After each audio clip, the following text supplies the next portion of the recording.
Good afternoon. Dear students, my name is Oksana Matsura. I am Associate Professor of the Department of Pediatrics number 2. Today we will have a lecture for the fourth course on the problem of bronchial asthma in children, drug allergies, and fundamental of emergency care. Our lecture plan consists of 3 parts. So, we will discuss with you 2 nosologies, bronchial asthma and drug allergy, and we will focus on the definition, classification, treatment, prevention, diagnostic, and we will discuss with you interesting clinical cases.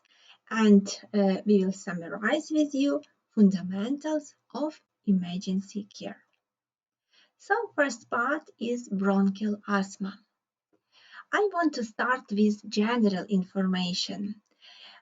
Here is the top 10 of the world's famous asthmatics. You see John Kennedy, Ludwig van Beethoven, David Beckham, and from presidents to rock stars, from Olympic athletes to legendary horses, many historical figures and modern celebrities grappled with this chronic bronchial condition their whole lives and still managed to live out their dreams. On this picture, you see David Beckham, and he has suffered from bronchial asthma since he was a young boy. David never sought to make this information public, but during one championship game in Seattle, press photographed him using an inhaler. And this picture and the next one, where you can see athletes who have overcome asthma, it's a really motivation for our patient that appropriate treatment is a basic thing which helps to reach great results and high quality of life like healthy individuals.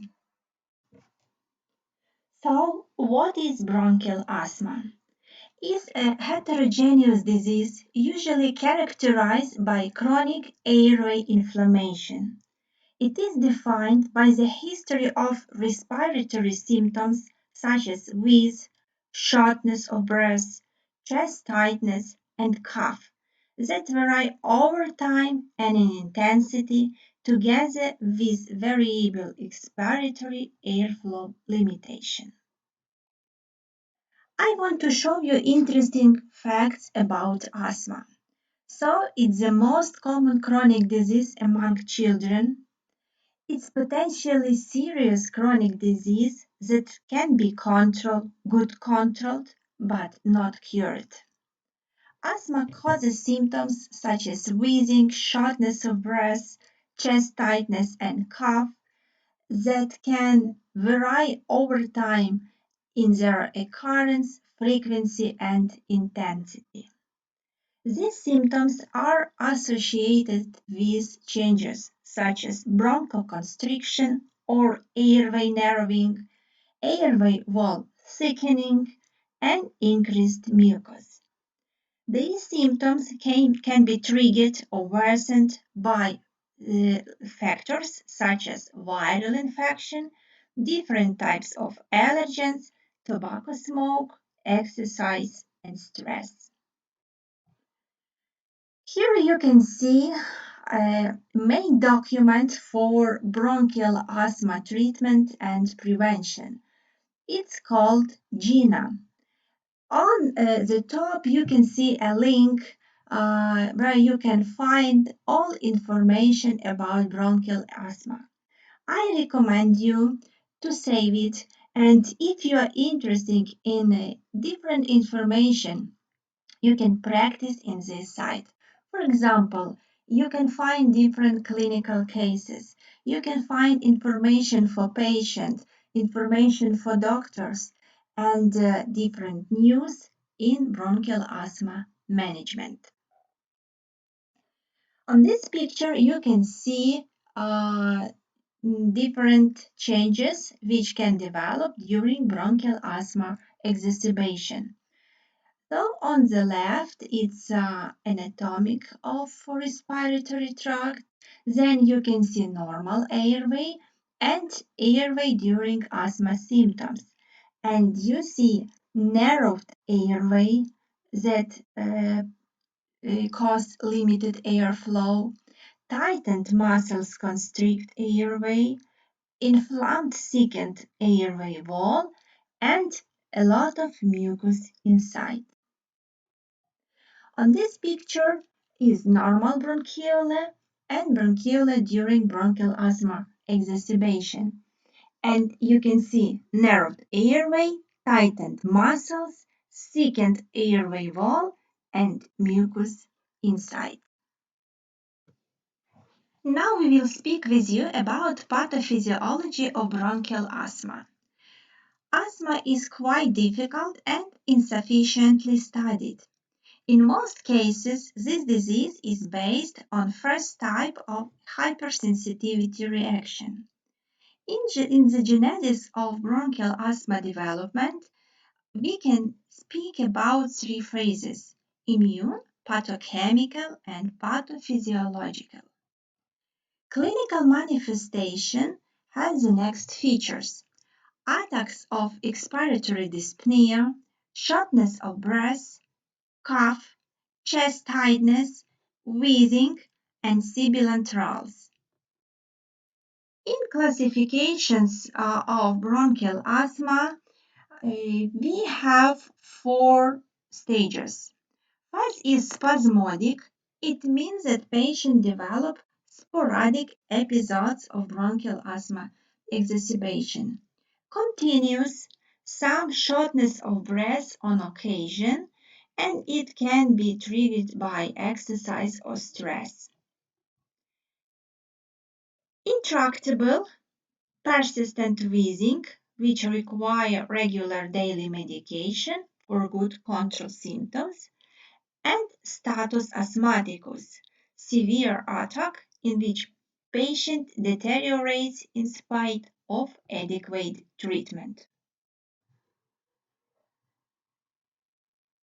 There are 3 periods of bronchial asthma development. They are prodromal period, the high period, and the period of reverse changes. At the prodromal period, patient can develop vasomotoric nasal reaction with profuse watery discharge, sneezing, dryness in nasopharynx, paroxysmal cough with viscous sputum. Also can be emotional lability, excessive sweating, skin itch, or other symptoms. It is very important to be focused on these symptoms because it's a chance to stop the development of the next stage, or it's a window of possibility to do this stage milder. At the peak of the exacerbation, patient develop the next symptoms: expiratory dyspnea, first position with supporting of arms, poorly productive cough, cyanotic skin. At lung percussion, it will be tympanitis or shift downward lung borders. During auscultation, diminished breath sounds, sibilant rales, prolonged breathing out, and tachycardia. In severe exacerbations can be signs of right side heart failure or overload or right heart chambers on ECG. At the period of the reverse changes, which comes spontaneously or on pharmacologic therapy, patient develop relief or disappear of the symptoms. Sputum becomes not so viscous, cough tend to be productive, and patient breathes easier. Causes of bronchial asthma. We live at 21st century, and nowadays we have many new possibilities in diagnostic and treatment of chronic disorders. But when we speak about the exact cause of bronchial asthma, it's still unknown in many cases. This situation is due to a lot of factors interacting with one another, and it's difficult to identify what is the reason in individual case. We have to account family history, parents with asthma, atopy, childhood respiratory infection, and exposure to allergens or infections while the immune system is development. Here you can see some allergens which may cause bronchial asthma. The most common is house dust mites, which live in carpets, mattresses, or furniture, dust of book depositories, plant pollen, pharmacological agents, and here we can speak about antibiotics, vaccines, and serums. Its influence of domestic animals, species, excrements, hair and fur, and food components. On this picture, you can see asthma triggers, and they are divided on specific and non-specific. What does it mean, specific? When you can connect them with allergens. For example, you can see their pollen, you can see their dust, but non-specific, it's cigarette smoke, it's strong smells, cold water, colds, or exercise. Diagnosis of bronchial asthma is based on medical history, physical examination, and test results. Here you can see that increased probability that symptoms are due to asthma if more than one type of symptom is present. One is wheeze, shortness of breath, cough, or chest tightness. Symptoms often worse at night or in early morning. Symptoms vary over time and in intensity, and they are triggered by viral infection, exercise, and allergen exposure. They can develop during weather and smoke or strong smells. From the other hand, decreased probability that symptoms are due to asthma if patient develop isolated cough with no other respiratory symptoms, chronic production of sputum, shortness of breath associated with dizziness, chest pain, or exercise-induced dyspnea with noisy inspiration. Now we will speak with you about pulmonary function test, spirometry, which is a valuable measure for diagnostic and measurement of respiratory diseases, especially bronchial asthma. Here you can see an example of a spirometry test result, and we have to interpret spirometric values. You see in the left corner PVC. PVC is forced vital capacity, and it's a total volume of air a patient is able to exhale for the total duration of the test during maximal effort. Second one is Phi1. Phi1 is forced expiratory volume exhaled at the end of the first second of forced expiration. And ratio Phi1 PVC is a percentage of the PVC expired in 1 second. We have to compare with you the results. You see actual one with predicted. And this test was performed pre-bronchodilatator, and the result is normal. You can compare these results and they are normal. We spoke with you about inspiration capacity, and now I want to explain you what is this. So it's inspiratory reserve volume and tidal volume. Here you can see typical spirometric tracings, and we have to compare volume to time, and the most important here is to interpret FIV1. FIV1, forced expiratory volume, exhaled at the end of the first second, and during bronchial asthma this measure is low, and you can see in red color is before bronchodilatator and in blue color after one. Here you can compare the same result for flow to volume. Variable airflow limitation is very important for the diagnosis of bronchial asthma. We have to confirm presence of airflow limitation, and it's very important to perform spirometry test.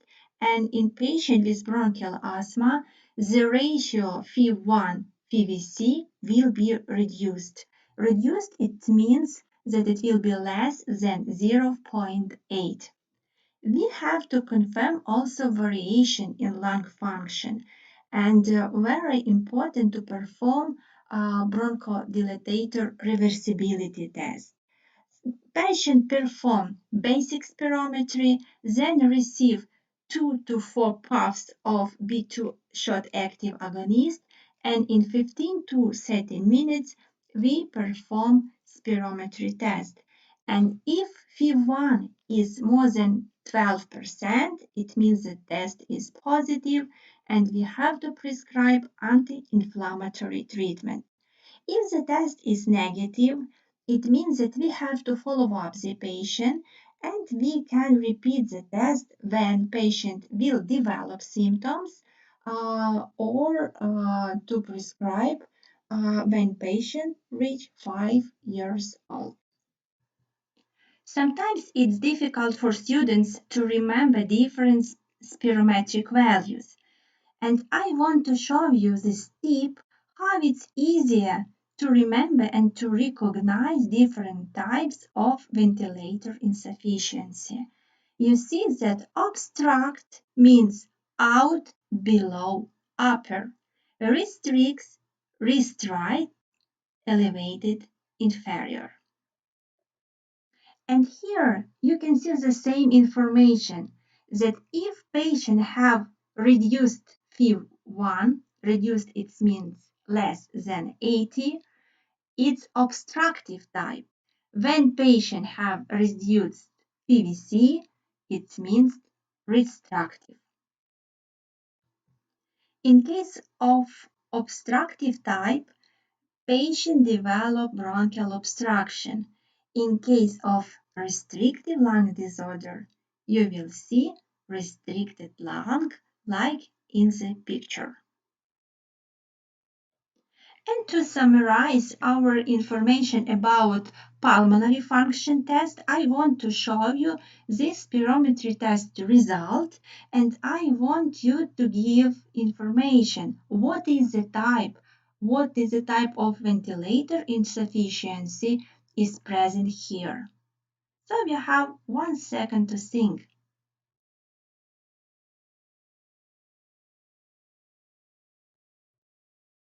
We have to compare PVC and FIV1. Do you remember it? So, patient performed basic spirometry and then bronchodilatator test.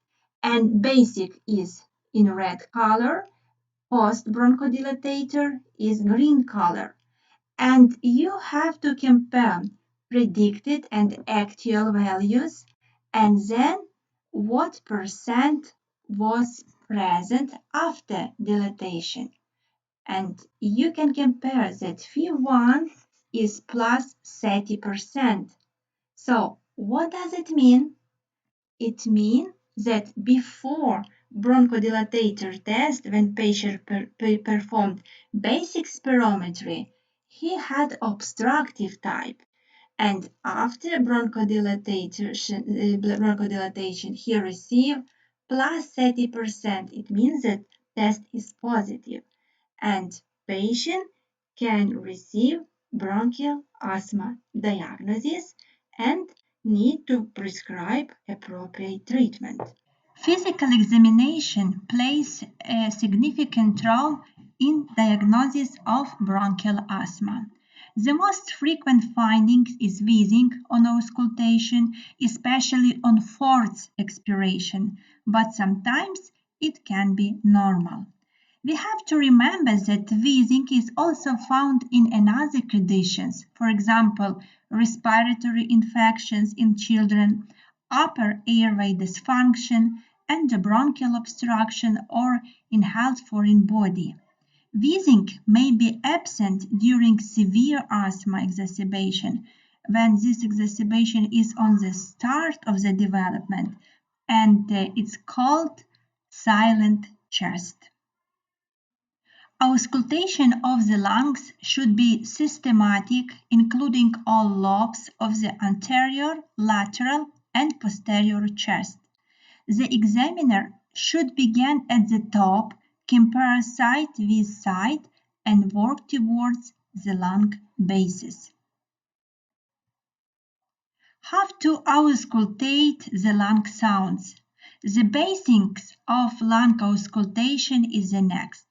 Listen to both the anterior and posterior sides of the chest. Start at the top and work your way to the bottom of the chest while comparing sides. When listening, note the following: a full inspiration and expiration cycle. The inspiration and expiration sounds pitch, quality, duration, and if it is normal sounding. Ask yourself, is there anything weird during auscultation with inspiration or expiration? For example, are you hearing crackles or wheezes?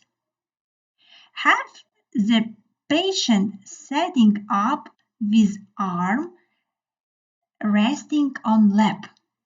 When listening to the posterior side of the chest, the arms need to definitely be in the lap, so the scapula will be separated.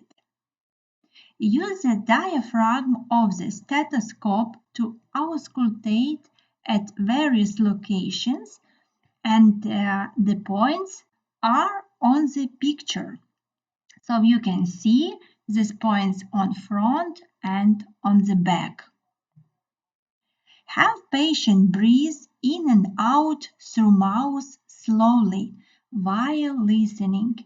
Allow the patient to set the pace to prevent hyperventilating, especially in patients with breathing disorders. Now we will speak with you about lung sounds.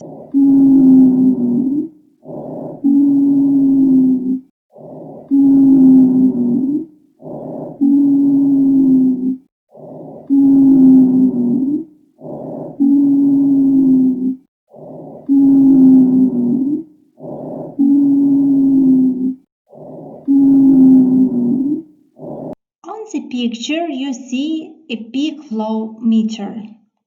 So it's a tool that measures a patient's peak expiratory flow or PIF, and it shows how patients is able to forcefully exhale after full inhalation. The regular collection of a patient's PAF can help determine if the airways of the patients are narrowing. The device is commonly used by asthma patients to help keep their asthma under control.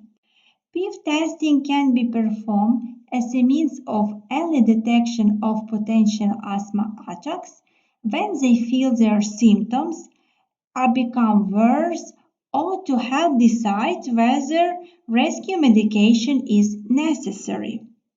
It is important that patients consult their doctor about their personal best PIF is or should be to provide a point of reference for PEF tracking in disease measurement. So for control of bronchial asthma, we have to control symptoms, spirometry test, peak flow meter test, and also we have to assess two domains. Asthma symptoms control over the last 4 weeks and assess risk factors for poor outcomes, including long lung function. Treatment issues consist of checking inhaler technique and adherence, ask about side effects, does the patient have a written asthma action plan, what are the patient's attitudes and goals for their asthma.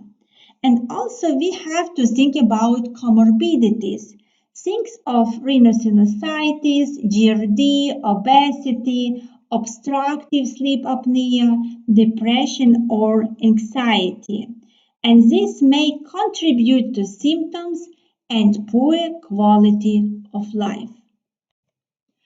To assess asthma severity, we have to answer 3 questions.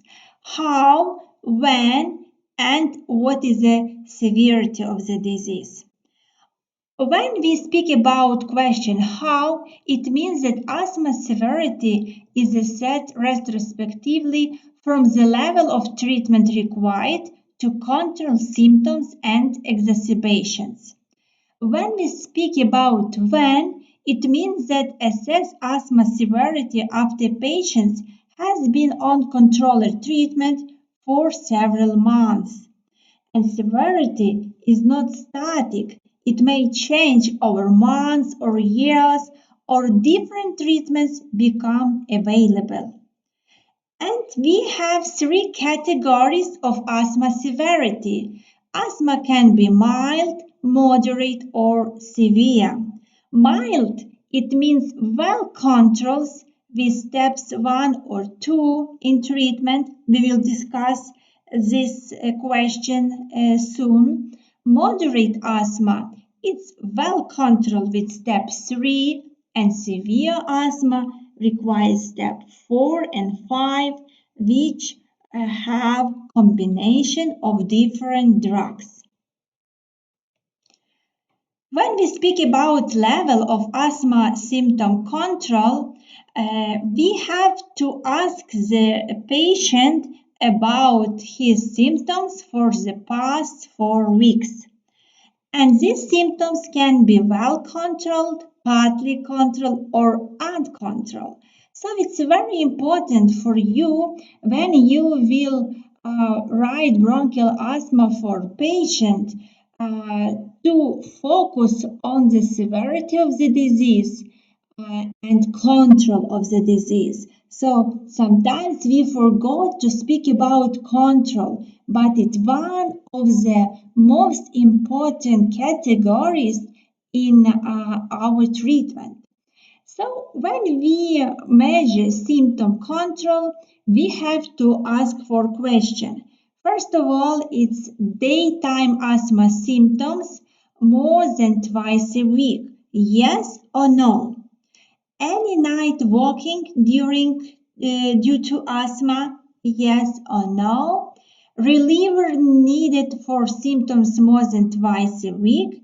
And any activity limitation due to asthma.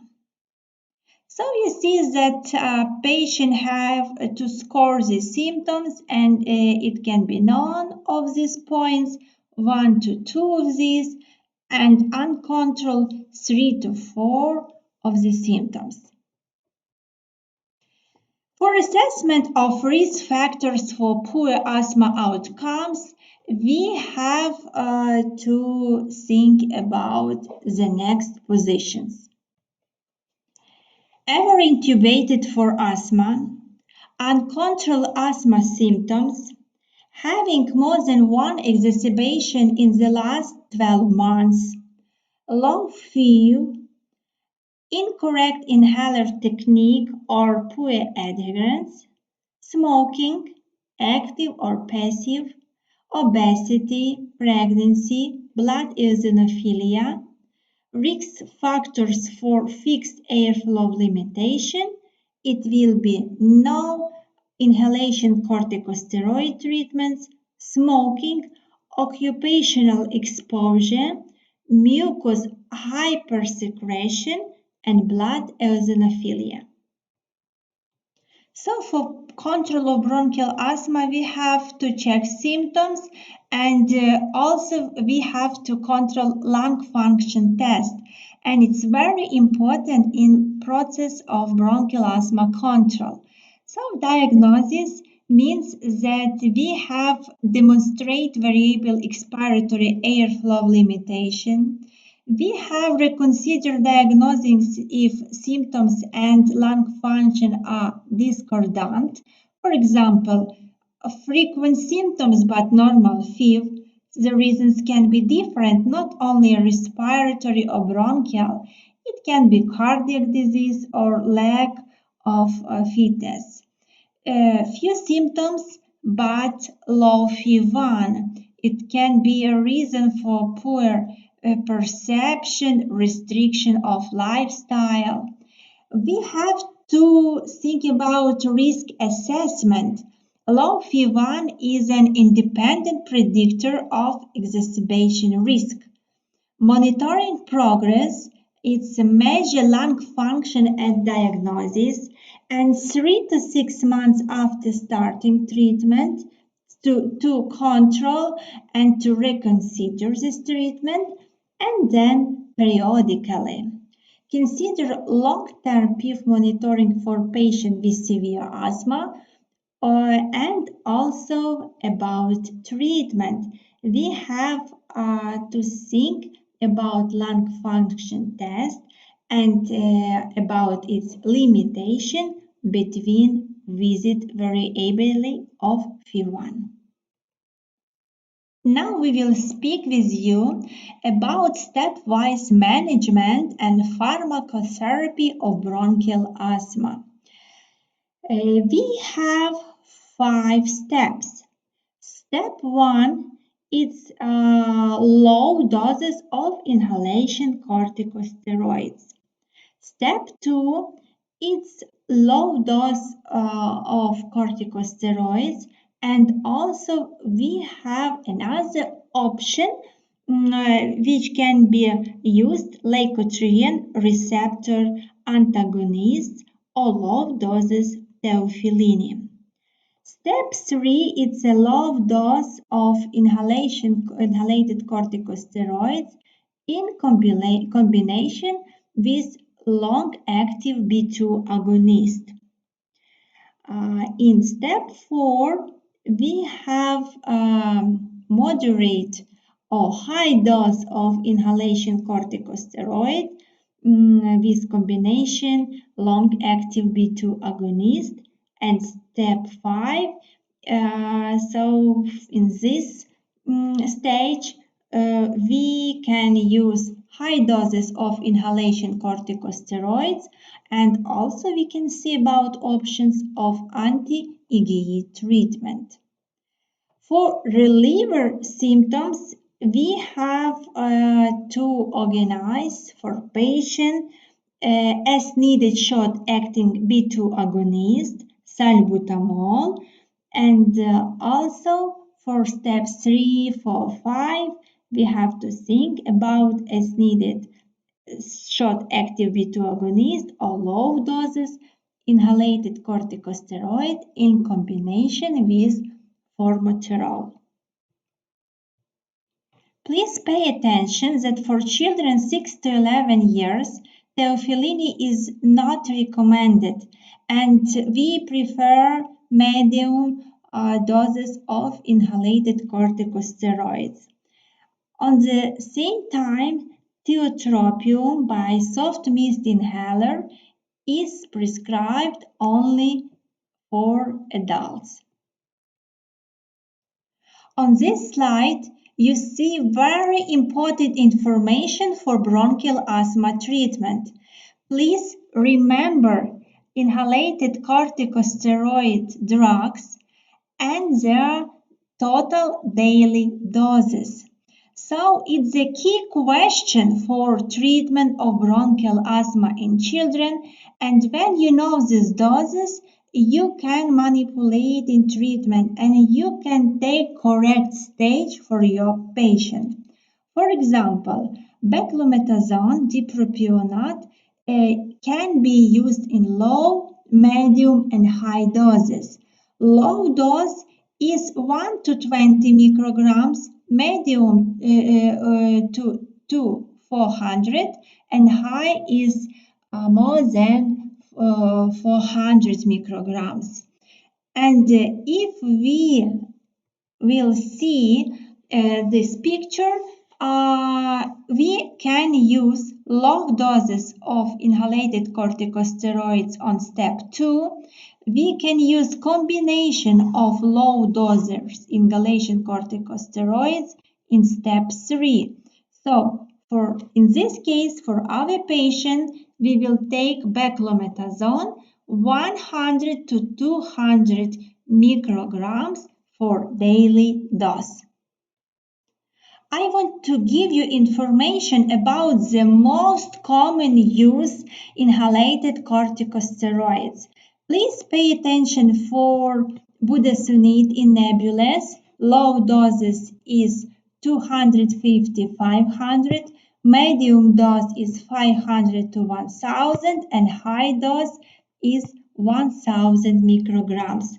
Also often used is fluticasone propionate, low dose 100 to 200, medium 200 to 400, and high more than 400 micrograms.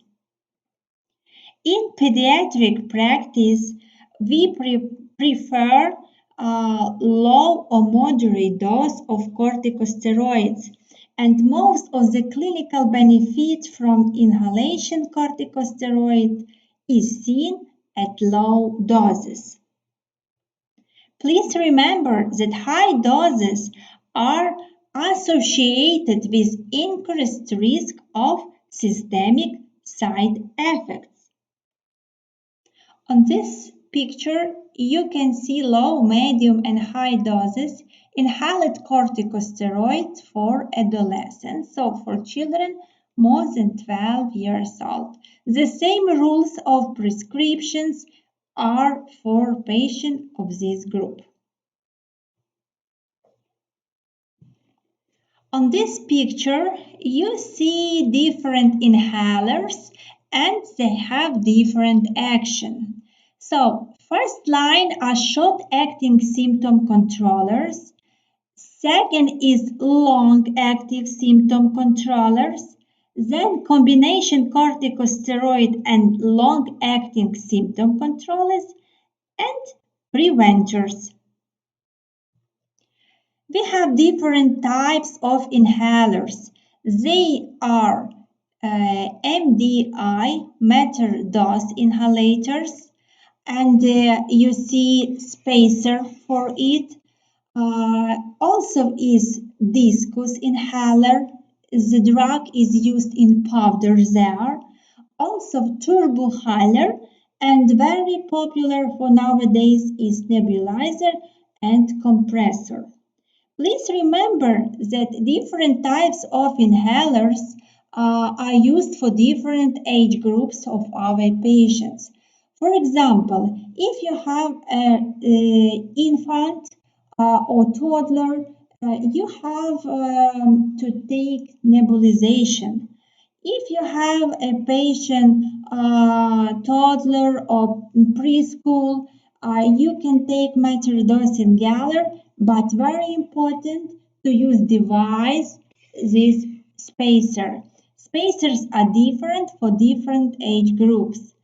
And after 6, we can use powder inhalation and they are discus or turbohalers. Very common are used combined inhaled drugs, corticosteroids with B2 agonists, and also they are good for compliance and for adherence.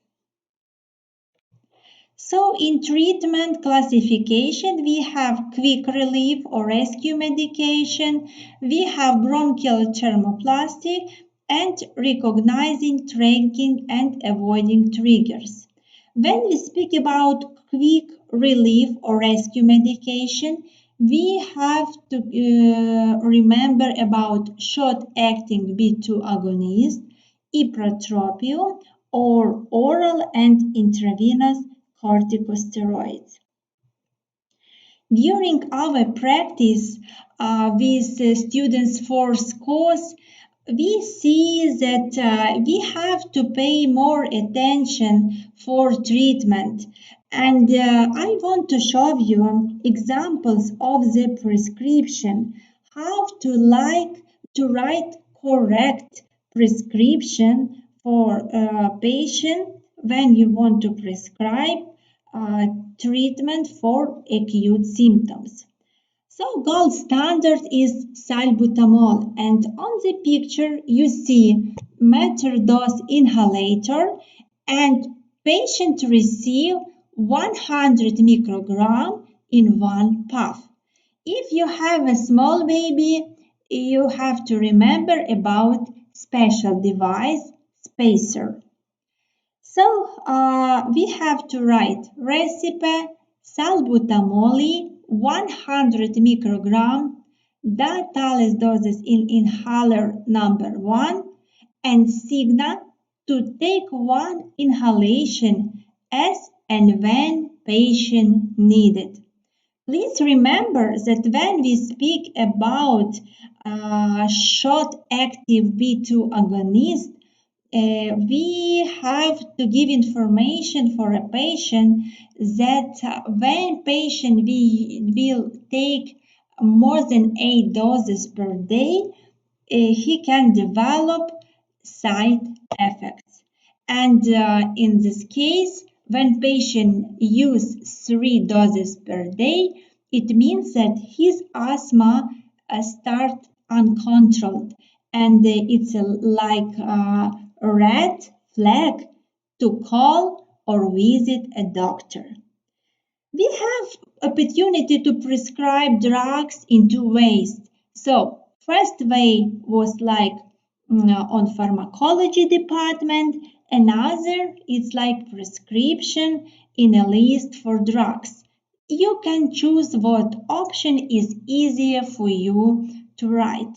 So second option is an example for nebular salbutamol, and you see on the picture how it's look like. And please remember that when you prescribe a nebulization, you have to dissolve it in saline. And it's very important to write direct information in what volume patient have to dissolve it. So second way, it will be salbutamol 2.5 milligram in 2.5 milliliter. We prescribe 1 milliliter, Datalis doses in nebulae, and Signa to take in nebulization, dissolve in 2 milliliter of saline. And also you have to write that this drug can be used in acute situation, or for example when you want to prescribe a treatment plan, you have to write how many times per day and how many days do you prescribe this treatment. Please remember that nebulization time is recommended for 5 to 7 minutes.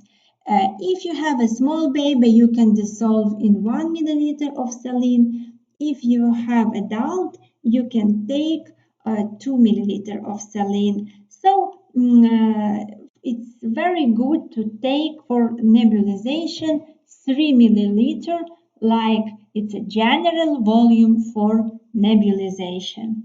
It's very important to give after nebulization patient some water to remove this drug from the mouth.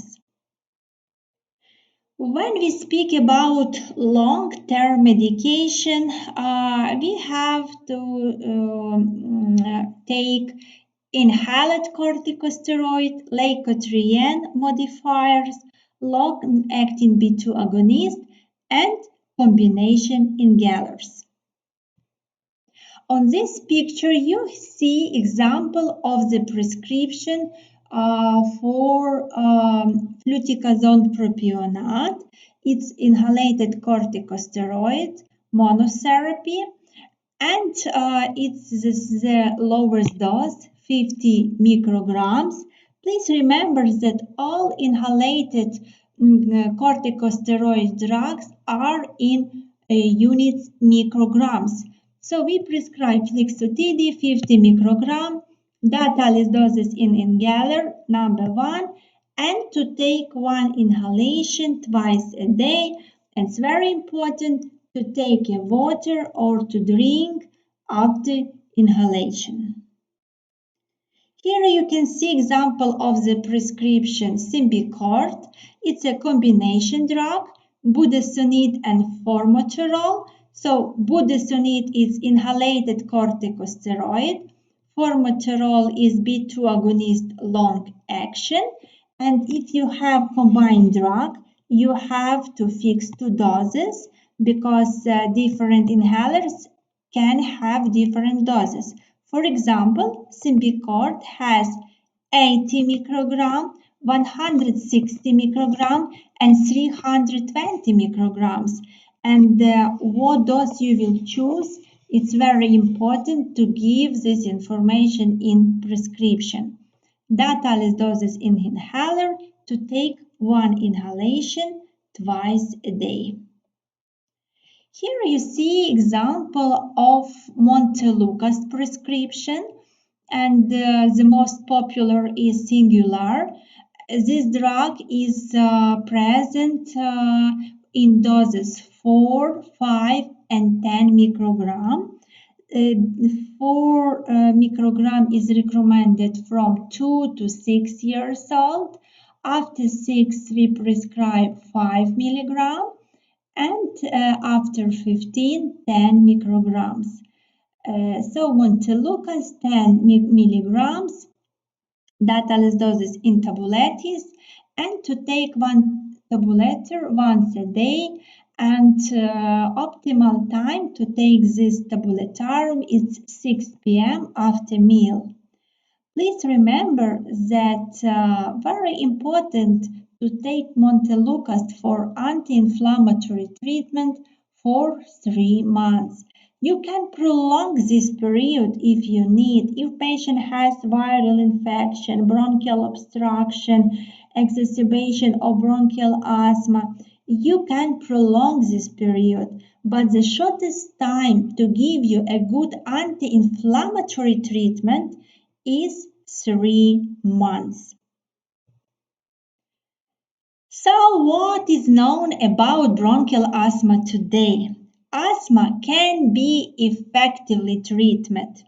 When asthma is well controlled, patient can avoid troublesome symptoms during the day and night. Do you remember this asthma quality questionnaire which we discussed with you? There were questions about daily symptoms, night symptoms, about cough and dyspnea. Also need little or no reliever medication. When patient reduce his reliever medication treatment, it means that you are on a good way.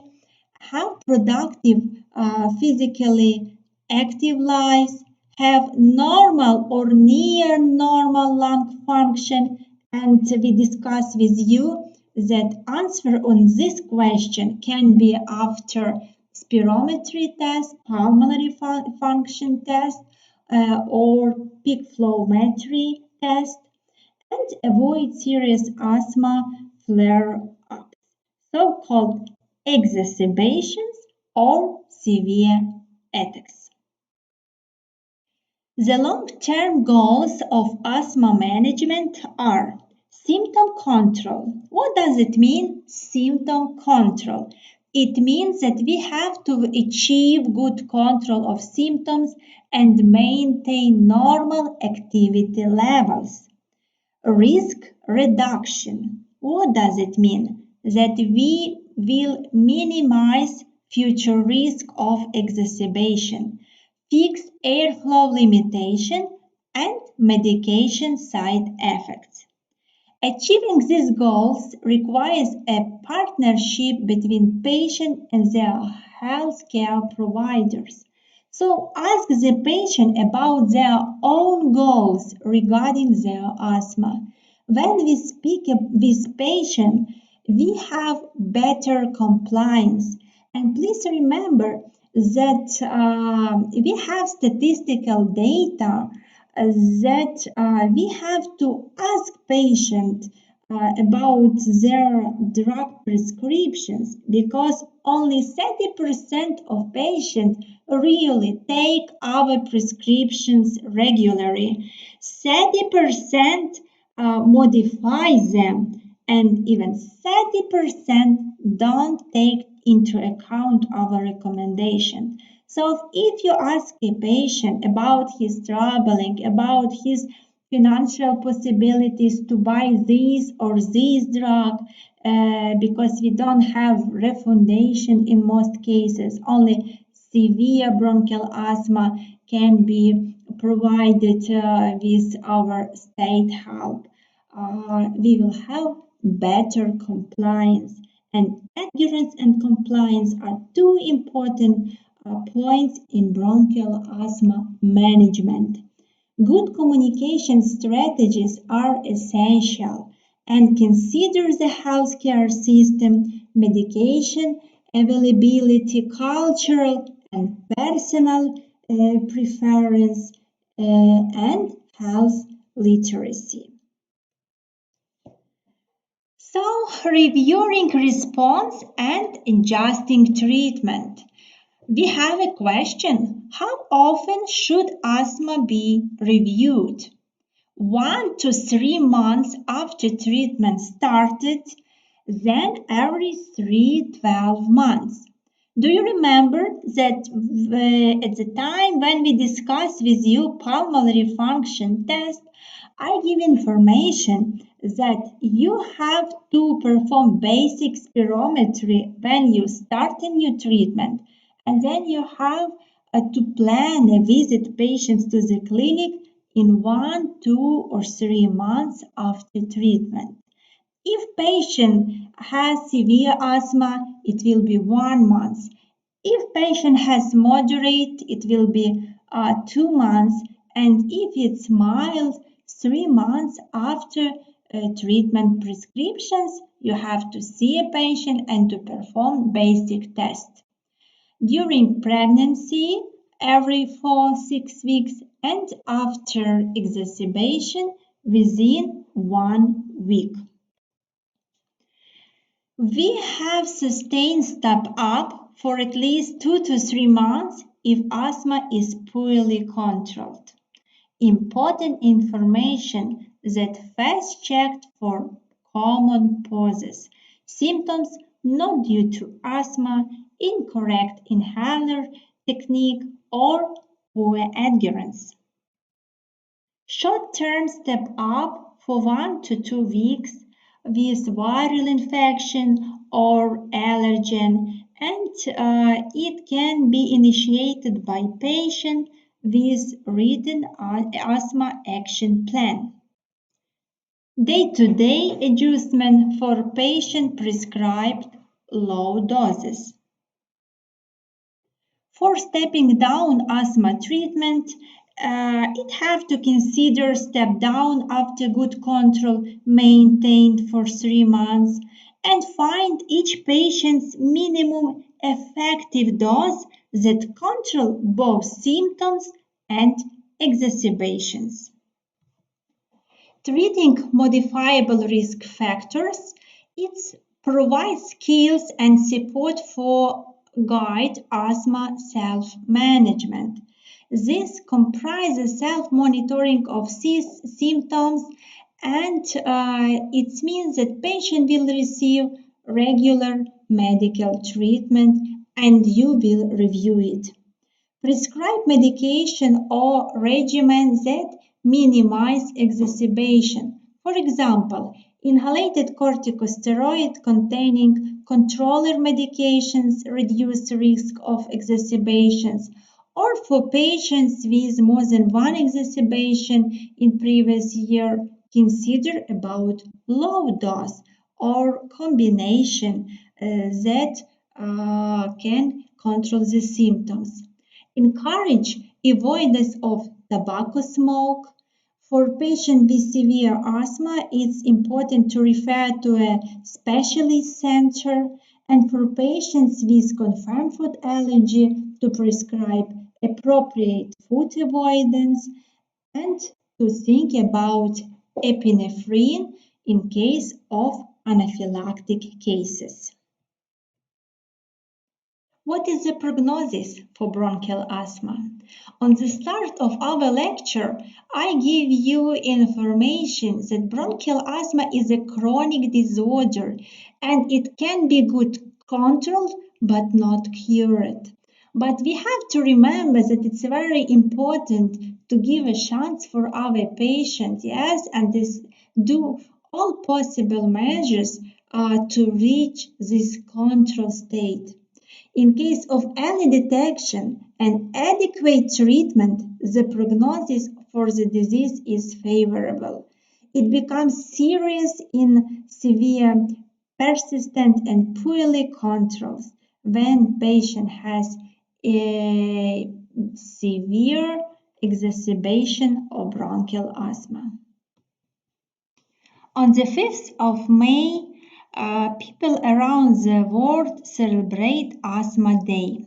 The first World Asthma Day was in 1998 and was celebrated in more than 35 countries in conjunction with the first World Asthma meeting held in Barcelona, Spain.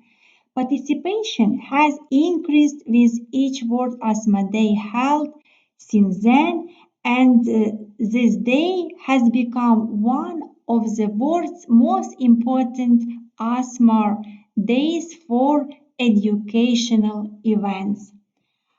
I think that it's very important to give a good information for a patient what he have to do in different situations. And on this asthma day, doctors receive new information. Patients have meetings and they speak one with another. How it's better to control bronchial asthma? What new options are present nowadays? And World Asthma Day is an annual event organized by GINA.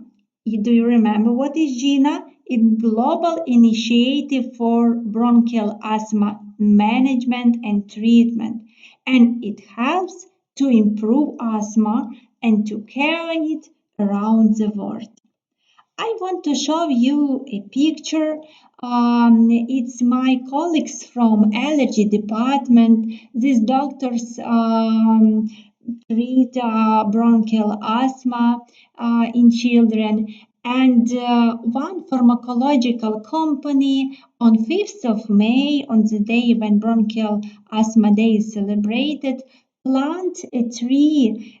So it was 3 years ago, and in treatment of bronchial asthma, it's very important to breathe fresh air, to receive appropriate treatment, and to have direct recommendation. So maybe some of you have maybe birthday on 5th of May, and you will remember that this day is World Asthma Day.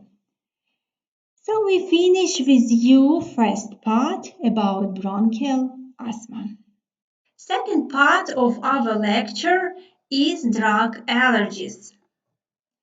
Adverse drug reactions are classified as predictable or unpredictable. A predictable drug reaction is related to the pharmacological actions of the drug.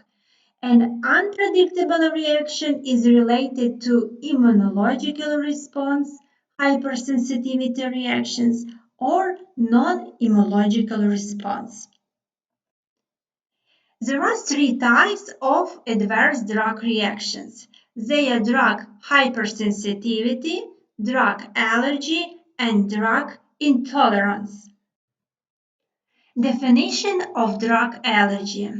It is defined as an adverse reaction to a drug by a specific immune response, either directly to the drug or one or more of its metabolites alone, or to a drug bound to a body protein such as albumin, hapten. Such binding alters the structure of the drug or protein complex, rendering it antigenic. Classification of hypersensitivity.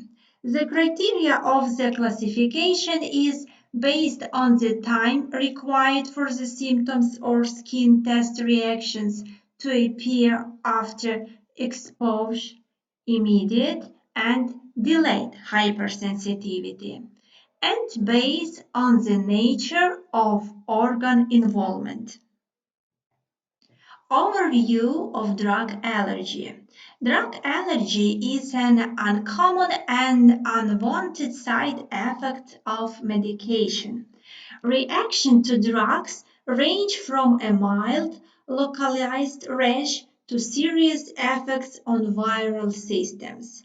The body's response can affect many organ systems, but the skin is the most frequently involved.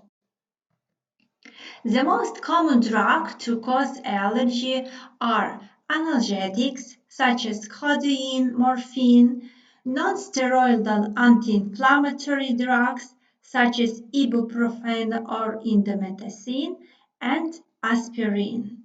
Antibiotics such as penicillin, sulfa drugs, and tetracycline. The most common risk factors for drug allergy are frequent exposure to the drug, large doses of the drug given by injection rather than pill, and family tendency to develop allergies and asthma. Drug allergy symptoms may cause many different types. It depends on the drug and how often you have taken it. The most common allergic reactions are rash, fever, muscle and joint aches, lymph node swelling, inflammation of the kidney, and anaphylactic shock. Allergic reactions on the skin have the next characteristics. Measles-like rash, hives, slightly red and raised swellings on the skin, irregular in shape and itchy. Photoallergy, it means sensitivity to sunlight and itchy and scaly rash when patient go in the sun. Erythema multiforme, red, raised and itchy, sometimes look like bullseye targets, sometimes with swelling of the face or tongue. On this picture, you see allergic reaction to antibiotic penicillin group, and patient develops skin rash. It's general and redness. The symptoms of urticaria are present here, and they are pruritus, generally the first symptom, probes of hives, lesion. If lesion persists more than 24 hours, the possibility of vasculitis should be considered, and diagnostic tests are seldom required. Please take into account that urticaria can be acute, recurrent, and chronic. And it is very important to stop acute process because when patients have rash more than 2 weeks, it's difficult to stop this allergic process. Drugs for acute urticaria can be different and it depends on the severity of the disease. As usually we start from oral antihistamine. It's diphenylhydramine, can be used every 6 hours, hydroxyzine or cyproheptadine. Glucocorticosteroids are used for more severe reactions, especially when associated with angioedema. In this case, drug can be prescribed 0.5 to 1 milligram per kilogram for daily dose. This dose of corticosteroid can be used once, twice, or can be divided in 3 times. It depends on the dose and on the reason for pathological process. On this picture you see angioedema on the face. What are the signs and symptoms of angioedema? It's diffuse and painful swelling of loose substances, tissue, dorsum of hands or feet, eyelids, lips, genitalia, and mucous membranes. Edema of the upper airway may produce respiratory distress. Management for angioedema is first-line glucocorticosteroids, prednisolone, oral or dexamethasone intravenous. In severe cases is used adrenaline.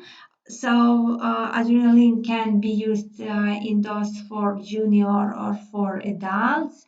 Subcutaneously can be used intravenous antihistaminic drugs or in very severe cases intubation or tracheotomy and oxygenotherapy. When we speak about allergic reactions on the skin, it's very important to remember about Stevens-Jones syndrome and toxic epidermal necrolysis. A manifestation of acute graft versus host disease and medication with longer half-lives are more likely than those with shorter half-lives to pose a risk for this syndrome and disorder. On this picture, you see severe acute allergic reaction after drugs, Stevens-Jones syndrome. What is the difference between Stevens-Jones syndrome and toxic epidermal necrosis? So both are acute and dangerous allergic reaction. They usually develop 1 to 3 weeks after the culprit medication is initiated. The most common causative medications are antibiotics, non-steroid inflammatory drugs, anticonvulsants, and antiretroviral agents. On this picture, you can see differential diagnostics about signs and symptoms of these diseases. Stevens-Jones syndrome has mucosal erosions and toxic epidermal necrosis also have the same. When patient develops Stevens-Jones syndrome, he has asymmetric skin involvements with blisters and widespread of skin distribution and less than 10% of total body surface area is affected. It's the most important fact you have to remember in differential diagnostic between these two diseases. In case of toxic epidermal necrosis, patients develop widespread of skin distribution with flaccid blisters and denuded skin, and more than 30% of total body surface area is affected. During these dangerous disorders, patients develop fluid and electrolyte imbalance. Compromised cutaneous integrity promotes bacterial colonization and infection of the skin with the risk of sepsis. Patient can develop complications like aspiration pneumonia, deep vein thrombosis, and pulmonary embolism, and ocular involvement may manifest to blindness. Guidelines for treatment of Stevens-Jones syndrome and toxic epidermal necrosis: it admission patient to intensive care or burn unit. Discontinue culprit medication and all unnecessary medications. Sterile technique in handling patient, and place intravenous or central line in area of uninvolved skin is possible. It is very important to control culture skin, blood, urine daily to avoid prophylactic systemic antibiotics and silver sulfazine to skin, fluid and electrolyte monitoring, and also parenteral nutrition or nasogastric feedings. To clean oral and nasal cavity every day, to use antiseptic mouth washes or oral sprays, antiseptic eye drops, and to control ophthalmology consultation, and using of anticoagulation treatment to prevent deep vein thrombosis and pulmonary embolism. So the most severe and dangerous is anaphylactic reaction, is a life-threatening, and almost all anaphylactic reactions occur within first 4 hours of the doses is taken. Most occur within 1 hour of taking the drug, and many occur within minutes or even seconds. So the symptoms of anaphylaxis can be loss of consciousness, hives, swelling of tongue, inability to swallow, rapid swallow of throat tissues. The causative antigens causing anaphylaxis are blood products, B-lactam antibiotics, X-ray contrast agents, or can be also another drugs. Please remember symptoms of anaphylactic shock. They can develop from skin reactions such as hives, redness, flushing, itching, difficulty breathing such as chest tightness, wheezing, throat tightness. It can be fainting, it can be rapid or irregular heartbeat, and swelling of face, tongue, lips, throat, joints, hands, or feet. Generally, anaphylactic reactions can be divided in 4 different organs and systems. So you have to pay attention to skin, to respiratory tract, to abdomen, and also remember about general reaction. And when you need to evaluate a patient in a short time and to give a resolution about anaphylactic shock or severe allergic reaction, you have to remember that if in this process are involved two different symptoms, for example, patient develops skin reaction, heaves and develop respiratory reaction, wheezing. It means that a patient developed two different symptoms are involved, and it means that two and more it's in anaphylactic reaction. And in this case, you have to give emergency care.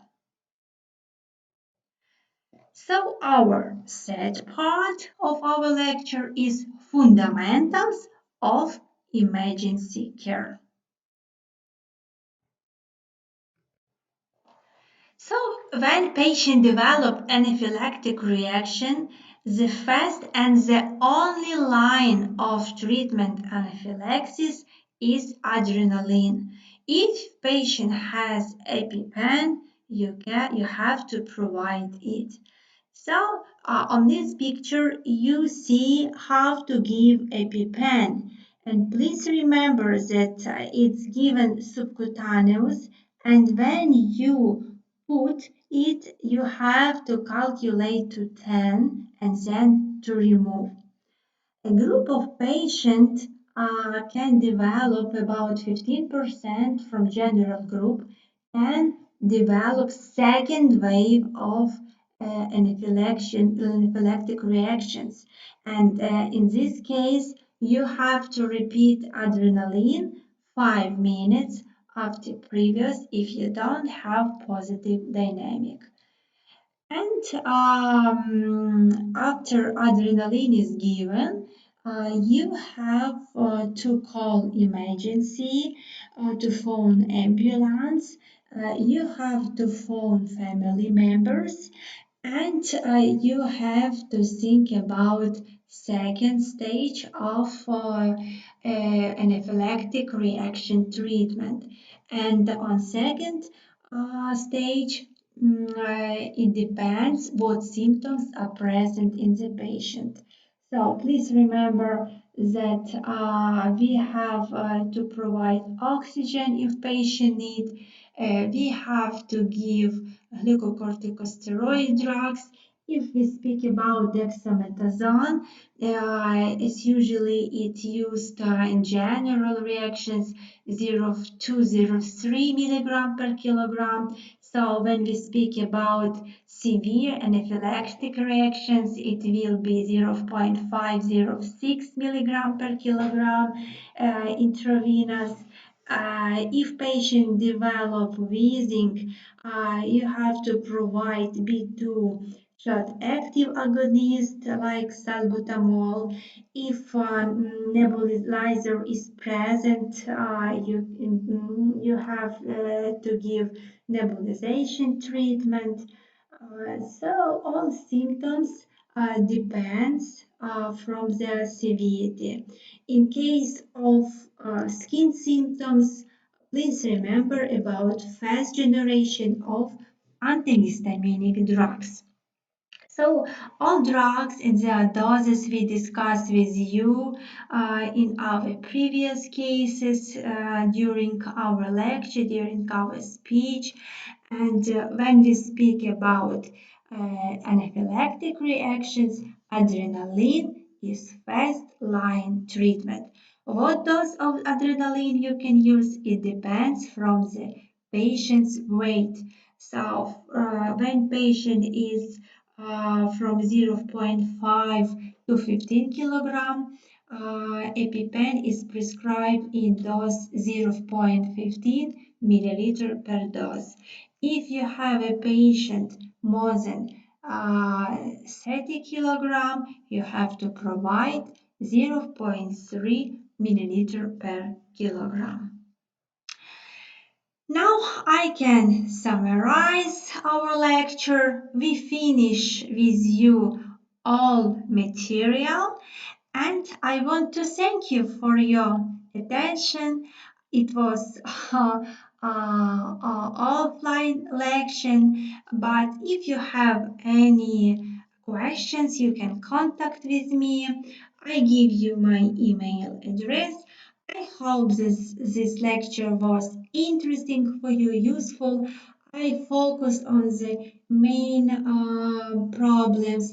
I wanted to give you practical information, and I hope it will be useful and help you to prepare for your practical lessons.